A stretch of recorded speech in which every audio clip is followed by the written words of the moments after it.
guys! Welcome back to Mommy Cat's Cooking Channel. In today's video ay gagawa tayo ng chocolate moist cake. Today is very special because it's my husband's birthday. So gagawa ako ng cake para sa kanya kasi favorite niya yung chocolate cake. So nag-search ako kung paano siya gawin. And I'll make him not just one but more than one cake. So ito na yung mga ingredients na kailangan natin. Una ay all-purpose flour. First class pala yung gamit ko dito. Tapos yung unsweetened cocoa powder, baking powder, and then white sugar, tapos yung ating salt, and then baking soda. Tapos haluin natin siyang mabuti hanggang mag-incorporate yung lahat ng ingredients na nilagay natin.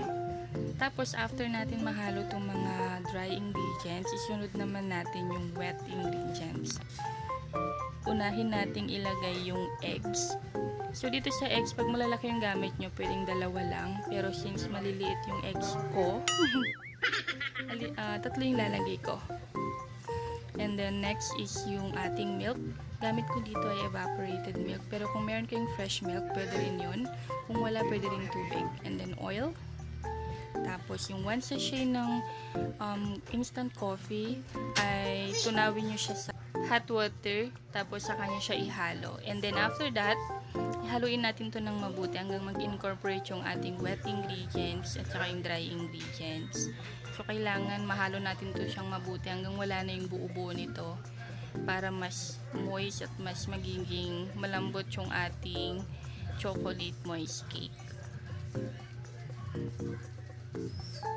And then after natin itong mahalo, ilalagay na natin siya sa lyanera. Pero make sure na yung lyanera nyo ay napahiran nyo ng oil o kaya naman ay margarine. Para pag naluto na yung ating cake, hindi siya didikit doon sa ating lyanera.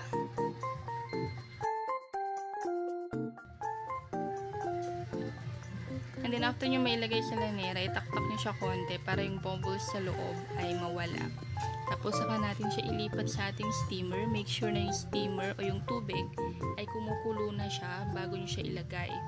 Tapos takpan and then set nyo yung apoy sa medium heat lamang.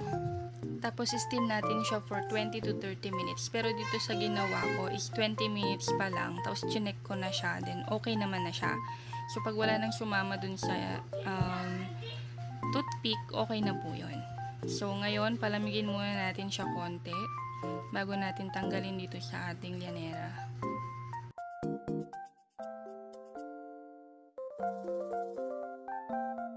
So, makikita nyo dito sa ating moist cake, sobra talaga niyang moist and sobra niyang lambot. Tingin pa lang, ano nyo na siya talaga siya na masarap.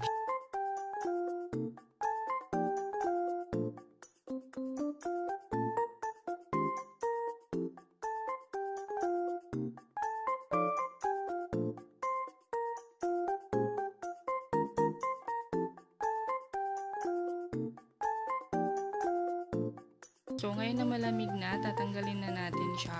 Gagamit lang kayo ng kutsilyo para scrape yung gilid para mas madali siyang tanggalin.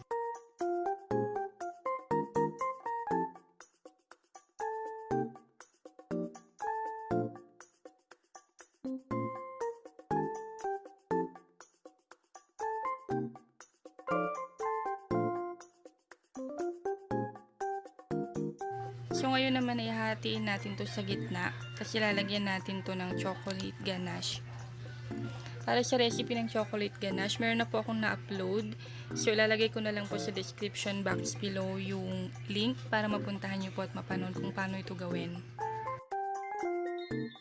At para naman po sa kompletong listahan ng mga ingredients, pati na yung mga sukat sa ginamit ko dito sa moist cake, ilalagay ko na lang po sa description box below.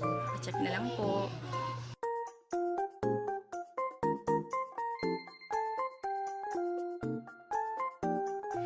And then after natin mapahid yung ganache, ibabalik na natin yung top part ng ating cake. Tapos kukuha tayo ng lagayan, tapos lagay na natin doon. Kung ibebenta nyo po ito, suggest ko lang gagamit kayo ng 750 ml na tub. Kasi sa sobrang kapal nitong ginawa natin, hindi siya kakasya dun sa maliit. May kita nyo mamaya. And then tatapingan ulit natin siya ng chocolate ganache. So, pwede kayong gumamit ng iba't ibang toppings para dito. Paglagay nyo ng chocolate ganache, pwede nyo siyang sprinkle ng peanuts o kaya naman yung chocolate chips. Tapos, mas okay pa siya kung mas dadamihan nyo pa yung chocolate ganache.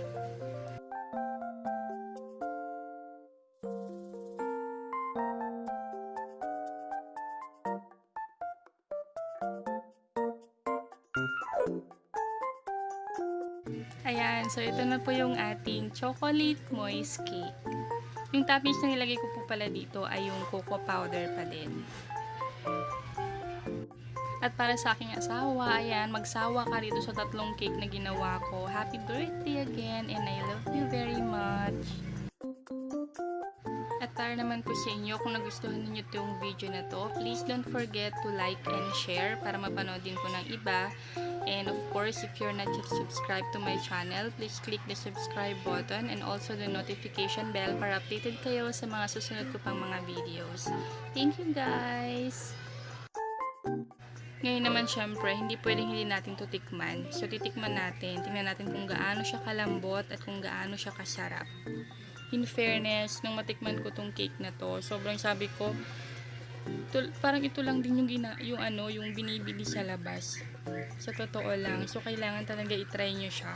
Kasi, kung kalasa niya lang din naman yung nasa labas, bakit pa kayo gagastos ng pagkamahal-mahal, diba? Kung pwede nyo naman pala siyang gawin sa bahay lang. And, also, you don't need an oven to make this cake. Pwede nyo na siyang i-steam gaya ng ginawa ko. So, try nyo na siya, guys! And also, kung gusto nyo ma-shoutout sa next video ko, comment lang kayo down below. Check ko yan. So, thank you again. Bye-bye!